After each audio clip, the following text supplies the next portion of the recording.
First, I'm starting off with a hard piece of paper and I'm just gonna line it up to the side of my face and place it on top of my ear. Then I'm just taking a pencil and I'm gonna start to make the basic shape of this large fairy ear. So it kind of has a nice big point on the top and then it just kind of swoops down underneath the ear.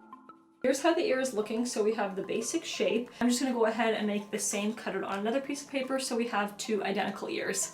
Now we're going to start to build up and shape our ears. So I'm using magic modeling clay. I just got this on Amazon, I'll link it below. And I'm starting off just making some little details, kind of some circular shapes, some little balls, and I'm just placing that on the outsides and kind of all over the piece of paper. I'm also just looking at a reference photo as well. The modeling clay can get a little bit sticky and it will stick to your fingers. So a little tip is that I used a Q-tip with some water on it, and I'm just going to use that to smooth together all of the edges and the little shapes that I created. I will put water on my fingers as well too, and that'll prevent the clay from sticking to my fingers. It just really helps you get smooth edges and make sure everything blends together seamlessly. And here's how the first ear is looking. I think it looks pretty cute with all the little details. Moving on to the next ear, I actually did find it easier to just take a flat piece of modeling clay and put it all over the piece of paper initially. It saved me a little bit of time, and then I went in with all the little details, kind of building up the inner ear and the corners and the little bumps on the side of the ear as well. Again, just using my finger with some water to really smush the edges together,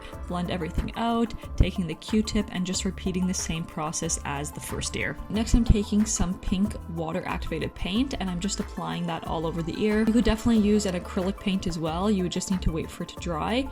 And then I'm taking some purple eyeshadow just to add some depth, make it look a little bit more realistic, and do some shading.